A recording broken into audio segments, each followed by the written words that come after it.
Hello friends, welcome back to my channel. ഇന്നത്തെ നമ്മുടെ video ഒരു 3 layers ഉള്ളതായ ഫ്രോക്ക് ആയിട്ടും ടോപ്പ് ആയിട്ടും യൂസ് ചെയ്യാൻ പറ്റുന്ന മോഡലാണ്. 3 layers frilled ആയിട്ടാണ് കൊടുത്തിട്ടുള്ളത്. സൈസ് ഫ്രീ സൈസ് ആണ്. ഏകദേശം ഒരു 8 ഇയേഴ്സ് തൊട്ട് 12 ഇയേഴ്സ് ഉള്ളവർക്ക് വരെ യൂസ് ചെയ്യാൻ പറ്റുന്ന ഒരു മോഡലാണ്. ബാക്കിലെ ടൈ ചെയ്യാനായിട്ട് റോപ്പ് കൊടുത്തിട്ടുണ്ട്. അപ്പോൾ സൈസ് അഡ്ജസ്റ്റ് ചെയ്യാനായിട്ട് അങ്ങനെ ചെയ്യാം. നമ്മളുടെ നെക്ക് V-neck പ്ലീറ്റഡ് ആയിട്ടുള്ള V-neck ആണ്. ഇപ്പോൾ ട്രെൻഡിങ് ആയിട്ടുള്ള V-neck ആണ്. അതുപോലെ തന്നെ സ്ലീവ്സ് ഫ്രിൽസും എലാസ്റ്റിക്കും വെച്ചിട്ടുള്ള മോഡലാണ്. അപ്പോൾ 3/4 ഒപ്പം വേണമെങ്കിൽ അങ്ങനെ ഇടാം. അല്ലാതെ ഫ്രോക്കായിട്ട് യൂസ് ചെയ്യണമെങ്കിൽ ഫ്രോക്കായിട്ട് യൂസ് ചെയ്യാം. ഒരു 8-9 ഇയേഴ്സ് ഉള്ള കുട്ടിയൊക്കെ ആണെങ്കിൽ നീ ലെങ്ത് മാത്രമേ ഇത് ഉണ്ടാവുള്ളൂ. അതിനെക്കാട്ടി വലിയ കുട്ടികളാണെങ്കിൽ ജീൻസിൻ്റെ ഒപ്പം 3/4 ഒപ്പൊക്കെ പെയർ ചെയ്യാൻ പറ്റുന്ന ടോപ്പ് മോഡലിലാണ് സ്റ്റിച്ച് ചെയ്തെടുത്തിട്ടുള്ളത്. അപ്പോൾ നമ്മൾ ആദ്യം ഒരു പേപ്പറിലാണ് കട്ട് ചെയ്തെടുക്കുന്നത്. നമ്മളുടെ യോക്ക് പാർട്ട് നമ്മൾ ക്രോസ് പീസാണ് കട്ട് ചെയ്യാൻ പോകുന്നത്. അപ്പോൾ ക്രോസ് പീസ് കട്ട് ചെയ്യാനായിട്ട് പേപ്പർ കട്ടിങ് ഉണ്ടെങ്കിൽ നമുക്ക് സിമ്പിളായിട്ട് ചെയ്തെടുക്കാനായിട്ട് പറ്റും. അപ്പോൾ അതേ മെഷർമെൻറ്റ് എല്ലാം ഇന്നലെ വീഡിയോയിൽ കാണിച്ചിട്ടുണ്ട്. ക്രോസ് പീസാ എടുക്കുന്നതെങ്കിൽ പേപ്പർ കട്ടിങ് വെച്ച് ചെയ്യുന്നതാണ് ഒന്നും കൂടി പെർഫെക്റ്റിലാവുള്ളൂ. അതിനാണ് നിങ്ങൾക്ക് പേപ്പർ കട്ടിങ് കാണിച്ചിരുന്നത്. ഈ പേപ്പർ കട്ടിങ് നമ്മുടെ തുണീനെ ക്രോസ് ആയിട്ട് മടക്കിയിട്ടിട്ട് വെച്ചിട്ട് കറക്റ്റായിട്ട് കട്ട് ചെയ്തെടുത്താൽ മതി. ഒരു 12 ഇയേഴ്സ് അല്ലെങ്കിൽ ഒരു ടീനേജേഴ്സ് ആ ഒരു ഏജ് കാറ്റഗറിയിലുള്ള കുട്ടികളാണെങ്കിൽ എന്തായാലും പെട്ടെന്ന് അവരുടെ ബോഡിയിൽ ചേഞ്ചസ് വരും. അപ്പോൾ ആ ചേഞ്ചസ് വരുന്ന സമയത്ത് നമ്മൾ സ്റ്റിച്ച് ചെയ്തതായ ഡ്രസ്സ് അവർക്ക് ഫിറ്റ് ചെയ്യാതാവാനുള്ള ചാൻസ് ഉണ്ട്. അപ്പോൾ ആ ഒരു ഏജ് കാറ്റഗറിയിലുള്ള ഏത് കുട്ടികളാണെങ്കിലും യോക്ക് പാർട്ട് സ്ട്രെച്ചബിൾ ആയിട്ട് ക്രോസ് പീസിൽ കട്ട് ചെയ്ത് കഴിഞ്ഞാൽ നമുക്ക് ആ ഒരു ഡ്രസ്സ് കുറച്ച് നാളത്തേക്ക് യൂസ് ചെയ്യാനായിട്ട് പറ്റും. അപ്പോൾ ഞാൻ ഈ ഒരു ഏജ് കാറ്റഗറിയിലുള്ള കുട്ടികൾക്ക് ക്രോസ് പീസാണ് എടുക്കാറ്. അപ്പോൾ അത് നമ്മളുടെ തുണി എങ്ങനെയാണ് മടക്കിയിട്ടുള്ളതെന്നൊക്കെ നിങ്ങൾക്ക് വീഡിയോയിൽ നല്ലതുപോലെ കാണിച്ചു തന്നിട്ടുണ്ട്. അതുപോലെ തന്നെ മടക്കിയിട്ട് നോക്കുക. എന്നിട്ട് കട്ട് ചെയ്യുക. കട്ട് ചെയ്ത് കഴിഞ്ഞിട്ട് ആ ഒരു പീസ് വലിച്ചു കഴിഞ്ഞ് ഇങ്ങനെ സ്ട്രെച്ചബിളായിട്ട് നമ്മുടെ ബനിയൻ ക്ലോത്ത് വലിയുന്നത് പോലെ വലിഞ്ഞു വരും. അതിനാണ് ക്രോസ് പീസ് എന്ന് പറയുന്നത്. സ്ട്രെയിറ്റ് പീസ് ആണെങ്കിൽ നമ്മൾ വലിച്ചു കഴിഞ്ഞാൽ വലിഞ്ഞു വരില്ല. നമ്മളിതാ ക്രോസ് പീസിൽ യോക്ക് പാർട്ട് കട്ട് ചെയ്തു. ഇനി ഫ്രണ്ടും ബാക്കും സെപ്പറേറ്റ് ചെയ്തിട്ട് ഫ്രണ്ടിലേക്ക് മാത്രമാണ് പ്ലീറ്റഡ് ആയിട്ടുള്ള V-neck നമ്മൾ കൊടുക്കുന്നത്. അപ്പോൾ ഫ്രണ്ട് പീസിൽ മാത്രമായിട്ട് V-neck കട്ട് ചെയ്ത് കൊടുക്കുന്നുണ്ട്. ബാക്കിലേക്ക് നോർമൽ ആയിട്ടുള്ള റൗണ്ട് നെക്കാണ് കട്ട് ചെയ്യുന്നത്. നമ്മുടെ ഫ്രണ്ട് പീസിൽ V-neck കട്ട് ചെയ്യുന്നുണ്ട്. അതുപോലെ തന്നെ ആം ഹോളിനെ ഷേപ്പ് ചെയ്തിട്ട് കട്ട് ചെയ്ത് കൊടുക്കുന്നുണ്ട്. കട്ട് ചെയ്തതിന് ശേഷം V-neck ഒന്നും കൂടി വൈഡായ ഭംഗി ഉണ്ടാവും എന്ന് തോന്നി. അപ്പോൾ അത് 1 ഇഞ്ചോളം കൂട്ടിയിട്ട് V-neck ഒന്നും കൂടി കട്ട് ചെയ്ത് കൊടുക്കുന്നുണ്ട്. അപ്പോൾ അത് പേപ്പറിൽ കട്ട് ചെയ്തില്ല, ഡയറക്റ്റ് തുണിയിലാണ് കട്ട് ചെയ്യുന്നത്.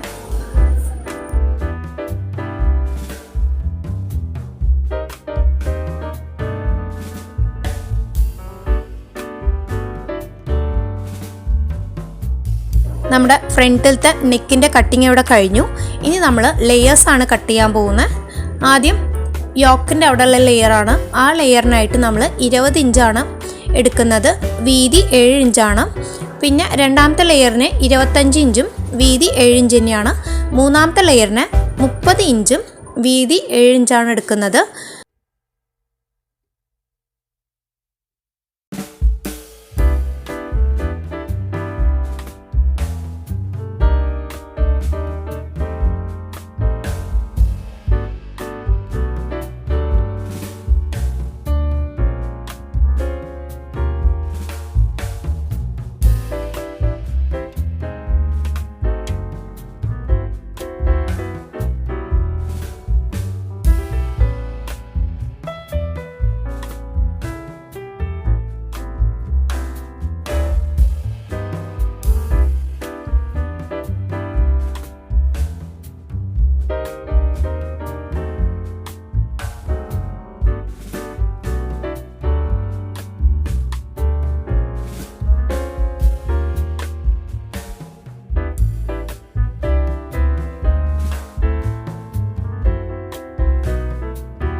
സ്ലീവ്സ് ആണ് ഇനി കട്ട് ചെയ്യുന്നത്. നമ്മുടെ തുണി 4 ആയിട്ട് മടക്കിയിട്ടു. എൽബോ ലെങ്ത് വരെയുള്ള സ്ലീവാണ് നമ്മൾ കട്ട് ചെയ്യാൻ പോകുന്നത്. അപ്പോൾ ലെങ്ത്ത് 14 ഇഞ്ചാണ് എടുക്കുന്നത്.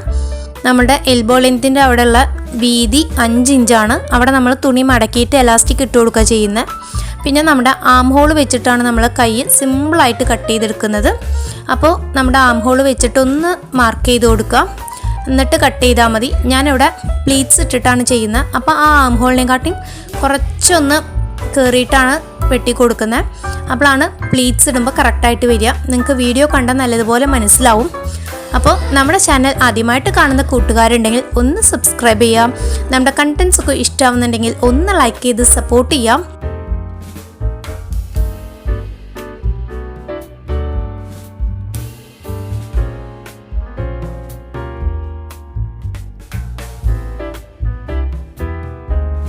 ആം ഹോളിനേക്കാളും നമ്മുടെ സ്ലീവ്സ് കുറച്ച് വീതി കൂടുതലുണ്ട്. നമ്മൾ ഫ്രിൽസ് ഇടാൻ വേണ്ടിയാണ് ഇങ്ങനെ യൂസ് ചെയ്തിട്ടുള്ളത്. ഫ്രിൽസ് ഇട്ട് കൊടുക്കുമ്പോൾ ആം ഹോളിലേക്ക് കറക്റ്റായിട്ട് നമ്മുടെ സ്ലീവ് ഫിറ്റായി വരും.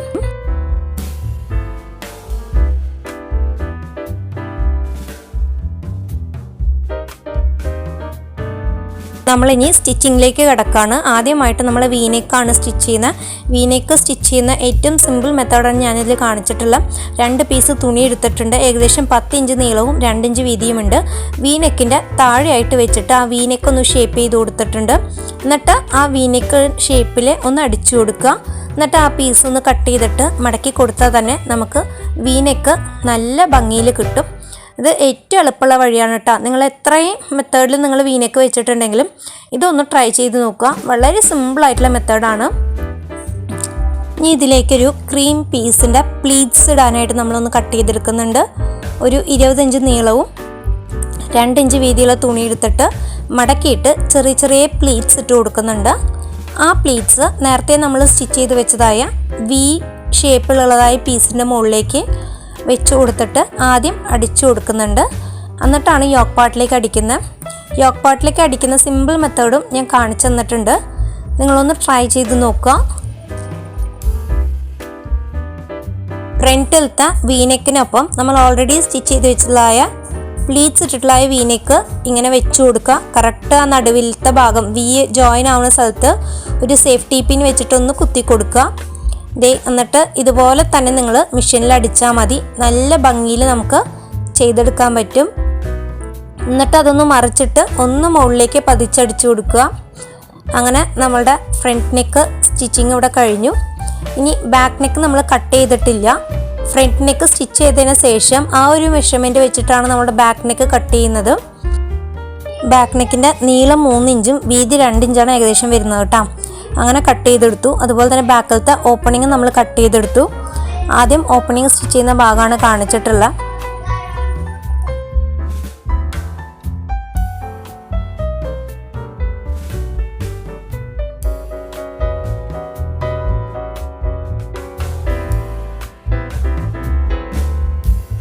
ഓപ്പണിങ്ങിൻ്റെ ഭാഗങ്ങൾ സ്റ്റിച്ച് ചെയ്യുന്നത് നമ്മുടെ വീഡിയോയിൽ നല്ല രീതിയിൽ കാണിച്ചു തന്നിട്ടുണ്ട്. ഹുക്കോ അല്ലെങ്കിൽ പ്രസ് ബട്ടൺ വെക്കുന്ന രീതിയിലാണ് ഞാൻ സ്റ്റിച്ച് ചെയ്തെടുത്തിട്ടുള്ളത്. സിബ് വയ്ക്കുന്നില്ല. അപ്പോൾ എല്ലാവരും ഒന്ന് ട്രൈ ചെയ്ത് നോക്കുക. നിങ്ങൾക്ക് ഒരു വട്ടം കണ്ടിട്ട് മനസ്സിലാവുന്നില്ല എന്നുവെച്ചെങ്കിൽ ഒരു 2-3 ടൈംസ് ഒന്ന് റിപ്പീറ്റ് ചെയ്ത് കണ്ടാൽ മതി. ഓരോ ഭാഗങ്ങളും എങ്ങനെ തയ്ക്കേണ്ടതെന്നുള്ള ഐഡിയ കിട്ടും. അപ്പോൾ എല്ലാവരും ഒന്ന് ഇതുപോലെ തന്നെ തയ്ച്ച് നോക്കണം കേട്ടോ.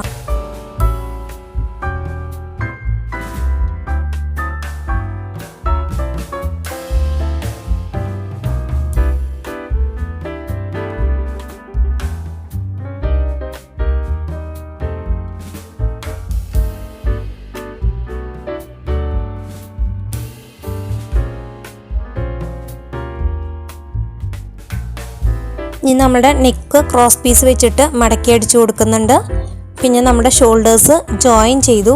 ഇനി നമ്മുടെ സ്ലീവാണ് സ്റ്റിച്ച് ചെയ്യാൻ പോകുന്നത്. സ്ലീവ്സ് സ്റ്റിച്ച് ചെയ്യുമ്പോൾ നടുവിലായിട്ട് കറക്റ്റ് മാർക്ക് ചെയ്തിട്ട് അവിടെ ഒന്ന് പ്ലീറ്റ്സ് ഇട്ട് കൊടുക്കുന്നുണ്ട്. അങ്ങനെ 2 സ്ലീവും അറ്റാച്ച് ചെയ്ത് കഴിഞ്ഞാൽ നമ്മളിനി താഴെയുള്ള ലെയേഴ്സ് ഓരോന്നായിട്ട് അറ്റാച്ച് ചെയ്യാൻ പോവാണ്.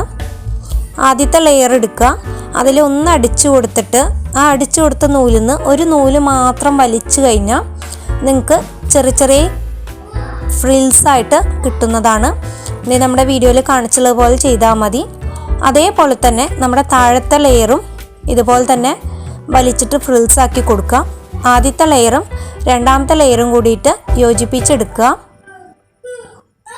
നമ്മളുടെ യോക്ക് പാർട്ടിൻ്റെ വീതി എത്രയാണോ അതിനനുസരിച്ച് നമ്മൾ നല്ലതുപോലെ ചെറുതാക്കി കൊണ്ടുവരിക കേട്ടോ.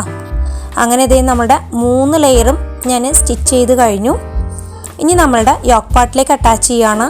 അപ്പോൾ അത് ആദ്യം ഫ്രണ്ടിലേക്ക് അറ്റാച്ച് ചെയ്ത് കൊടുക്കുന്നുണ്ട്. അപ്പോൾ യോക്ക് പാർട്ടിൻ്റെ ലെങ്ത്തിനനുസരിച്ച് നമ്മളുടെ ലെയേഴ്സിൻ്റെ ലെങ്ത്ത് അഡ്ജസ്റ്റ് ചെയ്തിട്ട് തയ്ച്ചു കൊടുക്കുക. ഇതേ നമ്മുടെ ഫ്രണ്ടിലത്തെ ലെയേഴ്സ് അറ്റാച്ച് ചെയ്ത് കഴിഞ്ഞു. ഇനി നമ്മുടെ ബാക്കിലത്തെ ലെയേഴ്സാണ് അറ്റാച്ച് ചെയ്യുന്നത്.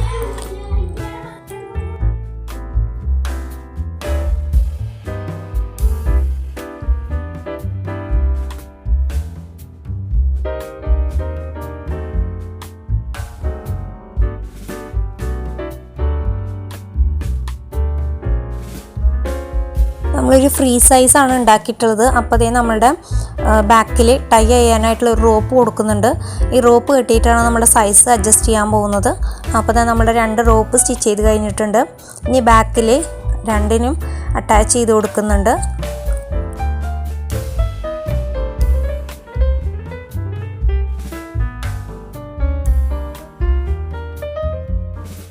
നമ്മുടെ ലെയേർഡ് ഫ്രോക്കിൻ്റെ സ്റ്റിച്ചിങ് ദേ കഴിയാറായിട്ടാണ്. ഇനി നമ്മൾ സ്ലീവ്സ് ഒന്ന് മടക്കി അടിച്ചു കൊടുക്കുന്നുണ്ട്.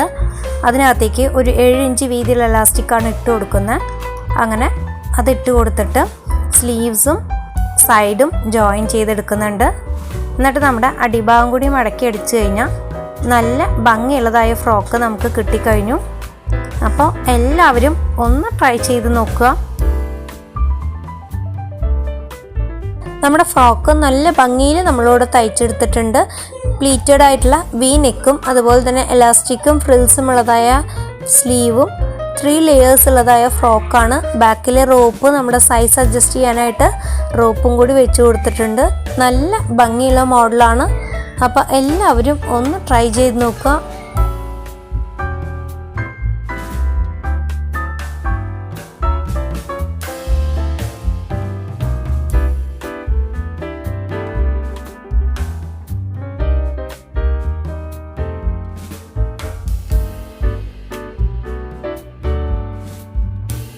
ഇനി നെക്സ്റ്റ് വീക്കിൽ നല്ല അടിപൊളി വീഡിയോസായിട്ട് കാണാം. അപ്പോൾ ഇതുവരെയും തന്ന സപ്പോർട്ടിന് thank you so much. Next video by.